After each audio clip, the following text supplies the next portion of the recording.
The media loves nothing more than a good true crime case that they can sensationalize and run wild stories about without much regard for facts or compassion for victims. Sometimes true crime cases are stranger than fiction, with some of them having bizarre twists and turns that investigators couldn't even predict. Here are 5 of the most bizarre true crime cases. Number 5. Juana Barraza was born just 2 days shy of Christmas in 1957 in the Hidalgo region of Mexico to her mother, Justa Samperio. Sadly, Juana had a very tough upbringing that doesn't excuse her actions later in life. When she was just 12 years old, her own mother sold her to local men for just 3 beers. The men proceeded to sexually assault Juana, to which she would become pregnant and have his child. It was also said that the mother was an alcoholic, and with that comes a difficult household to grow up in. During her turbulent upbringing, Juana latched on to the world of lucha libre, which is a type of Mexican wrestling, which you probably recognize as the style of WWE superstar Rey Mysterio from the early 2000s. She soon began professionally wrestling herself under the name The Lady of Silence. Eerily, her wrestling name showed a small amount of foreshadowing to the crimes she would commit. Between 1998 and 2006, over 42 elderly women were killed in their own homes. All the victims were over 60 years old and lived alone, making them especially vulnerable. Her victims had all been bludgeoned or strangled before their personal belongings and money were stolen. Law enforcement began to believe that it wouldn't be possible for the killer to elude them by breaking into the women's homes and causing a scene. Such an attack would have been noticed by the neighbors and other locals, leading to the conclusion that the killer was masquerading herself as a government official or other trustworthy figure. At the time, the Mexican authorities refused to believe that they had a serial killer on their hands, never mind a female one. In their minds, they just couldn't comprehend how a woman could be capable of such horrible acts. Many eyewitness accounts had placed a person in women's clothing at the victims' houses shortly before they were murdered, which actually led investigators to believe that they were dealing with a man cross-dressing and not a female. As a result of this, the trans community of Mexico was heavily scrutinized and faced further discrimination aside from the day-to-day abuse they already faced. It would take investigators until 2006 to finally catch up with the killer they had dubbed the Little Old Lady Killer. On January 25th, Barraza was seen leaving the home of Ana Maria, who was the latest victim in the horrific old lady slayings. Ana Maria had been strangled with a stethoscope, which authorities believe the killer used as part of her disguise to gain the 82-year-old's trust. When Barraza was arrested, it was found that her fingerprints matched over 40 different crime scenes, meaning the police had finally caught the little old lady killer. Barraza herself only confessed to 4 murders, but the evidence didn't lie. On March 31, 2008, she was sentenced to 759 years in prison for 11 counts of murder and 5 counts of aggravated burglary. When asked why she committed these vicious murders, Barraza replied that her hatred for older women was brought on by her mother, who was now elderly and had abused her for much of her life. She saw these women as an extension of her mother and thought that by doing so, she was doing the community a favor. Number 4. Sara Tolbert and Calvin Jones were a young, happy couple in the 1960s, or so it appeared to the outside world. The couple had lived in Philadelphia in 1964, when on June 13th, the couple got into an argument in Calvin's car. The argument escalated and saw Calvin beating Sara to death with a rubber hose. Now, in any court of law, for a judge or a jury, this is a pretty straightforward case of assault and murder, but with the medical examination of Sara's body, it would turn up some bizarre evidence. Edward Albano was the medical examiner for Newark, New Jersey, and stated that Calvin had murdered Sara in his car before driving to the police station and reporting everything to the police. To everyone's surprise, Dr. Albano declared Sara's death to be from natural causes, due to the examination showing that she had in fact died from complications surrounding her sickle cell anemia. It just so occurred that at the time of her beating, she'd also suffered from what in this case was ruled as her death. Judge Stanley Greenberg, who was presiding over Calvin's case, called it rare and unusual, and sentenced him for aggravated battery and assault. Judge Greenberg also said if it wasn't for the medical reports, this man would be facing a murder trial today. Calvin Jones was given a psychiatric evaluation during his trial, and little else is known about his whereabouts afterward, leaving this as one of the most truly bizarre crime cases of our time. Number 3. In July of 2016, Anaheim, California resident Michelle Hadley was arrested for making very serious threats of violence and assault towards Angela Diaz.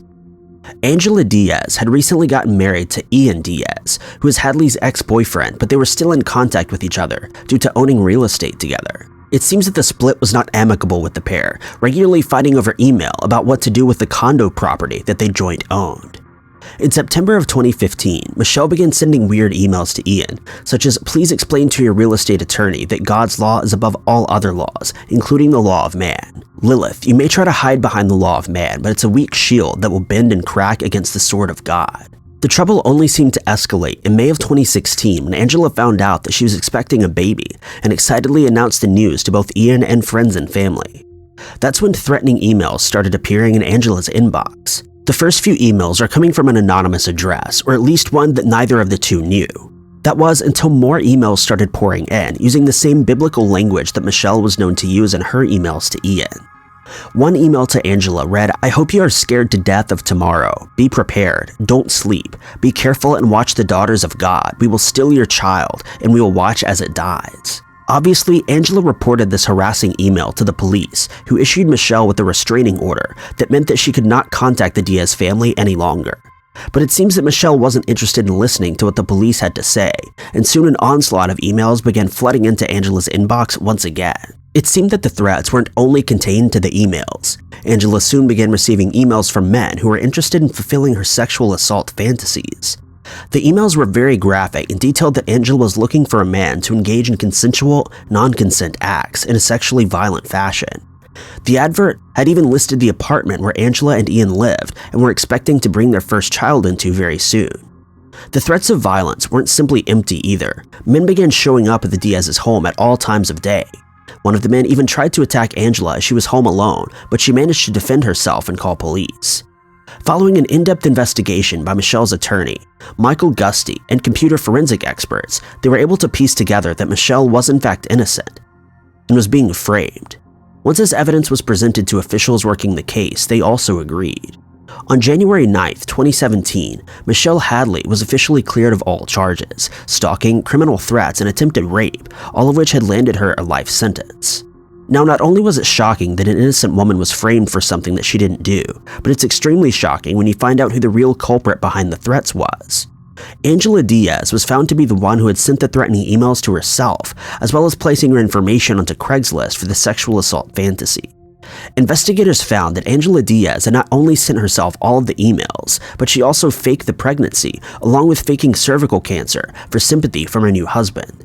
She also claimed that Michelle had tried to kill her. For her twisted crimes, Angela Diaz was sentenced to 5 years in prison for 10 felony and 22 misdemeanor charges against her.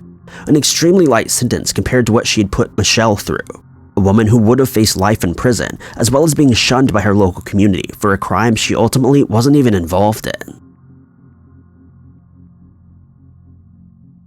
Number 2. Karl Tanzler was a successful German doctor living in the US in the 1930s.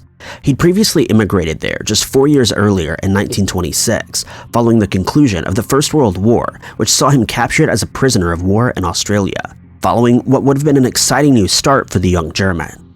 After many years of hardship and heartache, Tanzler met Maria Hoyos, who was a Cuban-American woman who'd been brought to the Marine Hospital in Key West, Florida by her mother. Due to her Cuban heritage, Maria was described as a beautiful dark-haired woman. Tanzler claimed that during his childhood, he had visions of dead relatives who had revealed the love of his life to him, who would be described as a beautiful dark-haired woman. Tanzler was excited at the prospect of meeting the true love of his life and became obsessed with Maria and every detail of her life. Despite the fact that Maria married another man and had a child with him, Tanzler fell deeper and deeper into his infatuation with her. Sadly, Maria was diagnosed with tuberculosis, which in the 1930s was a fatal and deadly disease. Luckily for Maria, Tanzler was an expert doctor who could provide her with an endless supply of medicines and medical treatments to try to cure his true love. He didn't stop at medical treatments though, and even showered her with gifts, jewelry, and affection, all while acting as a medical professional. Despite Dr. Tanzler's hard work, Maria passed away on October 25, 1931, leaving Tanzler completely crushed. Out of his love for Maria and respect for her, he paid for the entire funeral and had a special burial site made for her that he would visit every single night without fail. Just 2 years after Maria's tragic death, Tanzler could no longer bear to be without his sweetheart and took her body from the grave where she'd laid for just 2 years. He carefully fit all of her bones together again with coat hangers and even gave her glasses.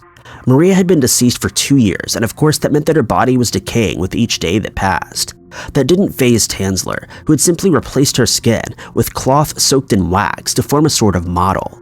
He made a wig for Maria's hair that had actually been given to him by Maria's mom following her death. To cover the horrendous smell that Maria's corpse produced, Tanzler covered her body in expensive, lavish perfumes and always kept bleach at his disposal to clean the room that she was kept in. This is also to keep anyone from discovering her, not just to make it more bearable for him. Rumors had begun to spread that Tanzler had Maria's rotting corpse and that he was living with it in the back of his house. A visit by local police confirmed that this was in fact the case, and Dr. Tanzler's sick obsession had finally been revealed to the world. An examination of Maria's body showed that Tanzler had stuffed Maria's body with tissue to make her look more lifelike and less sallow. She'd been fully dressed from head to toe in stylish clothes and even had gloves on. Bizarrely, Dr. Tanzler was never held accountable for his actions, as the courts of Florida stated that the statute of limitations had already run out, since Maria's body wasn't discovered until 1940. Carl Tanzler passed away at the age of 75 in 1952.